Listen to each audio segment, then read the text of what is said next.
తెలంగాణ మంత్రి వివేక్ కు నిరసన సెగ తగిలింది. మంచిర్యాల జిల్లా చెన్నూరులో నూతన ఏటీసీ భవన శంకుస్థాపనకు వెళ్లిన మంత్రికి నిరసన సెగ తగిలింది. ప్రభుత్వం అందిస్తున్న సంక్షేమ పథకాలు అందడం లేదని మహిళలు తెలిపారు. రోడ్లు సరిగా లేవని మంత్రిని చెన్నూరు 6వ వార్డు మహిళలు నిలదీశారు. మరోవైపు మంత్రి వివేక్ ను కలిసిన భూ నిర్వాసితులు ఏటీసీ భవనం కోసం సమాచారం ఇవ్వకుండా భూములు లాక్కోవడంపై నిర్వాసితులు ఆగ్రహం వ్యక్తం చేశారు. ప్రభుత్వ భూమిని దొంగ పట్టాలు చేయించుకున్నారని కలెక్టర్ నిర్వాసితులపై మండిపడ్డారు.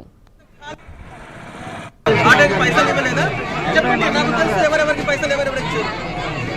ఈ మొత్తం ఖాళీ ఉన్న భూమికి దొంగ ఇల్లు నెంబర్ తీసుకొని దానికి రిజిస్ట్రేషన్ కాదండి అండి. పైసలు ఇవ్వలేదా చెప్పండి, కరెక్ట్గా చెప్పండి. పైసలు ఇవ్వలేదా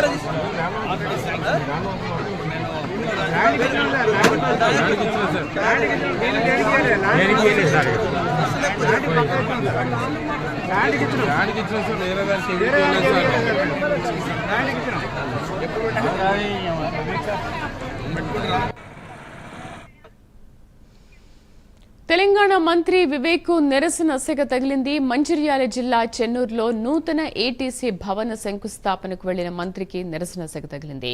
ప్రభుత్వం అందిస్తున్న సంక్షేమ పథకాలు అందడం లేదని మహిళలు తెలిపారు. పూర్తి సమాచారాన్ని మా కరెస్పాండెంట్ చంద్రశేఖర్ అందిస్తారు. చంద్రశేఖర్, అసలు మహిళలు ఎందుకు తిరగబడ్డారో, ఆయనకు నిరసన సెగ ఎందుకు తగిలింది, ఏం జరిగింది?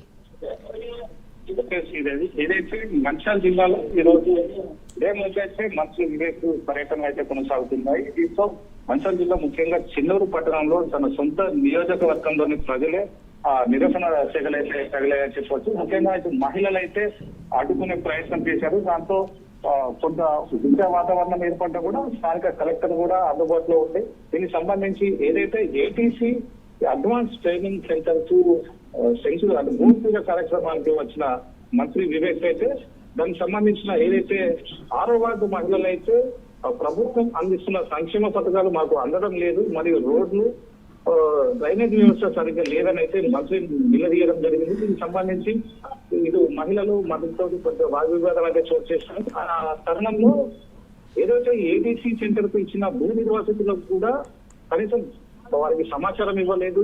మేము ఏటీసీ సెంటర్ భవనానికి పిల్లల భవిష్యత్తుల కోసం ఏటీసీ సెంటర్ ప్రారంభిస్తున్నారు, కనీసం మాకు ఎలాంటి సమాచారం ఇవ్వలేదు. సమాచారం లేకుండానే మా భూముల్లో మీరు ఎలా అంటే శంకుస్థాపన చేస్తారని అయితే అక్కడ మహిళలు నిలదీయడం జరిగింది.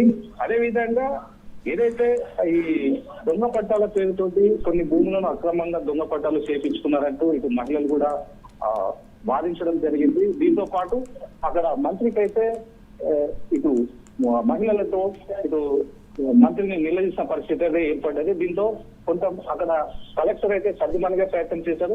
కలెక్టర్ కుమార్ దీపక్ కూడా మంత్రి వెంట ఉండి మహిళలతో చెప్పడం జరిగింది. దీనికి సంబంధించిన నష్టపరిహారాన్ని కూడా ఇప్పిస్తాం, త్వరలో ఎవరికి ఎలాంటి ఇబ్బందులు జరగకుండా అన్ని ఏర్పాట్లు చేస్తామని అయితే కలెక్టర్ హామీ ఇవ్వడంతో అయితే అక్కడ కొంచెం వాతావరణం సర్దుమణిందని చెప్పవచ్చు.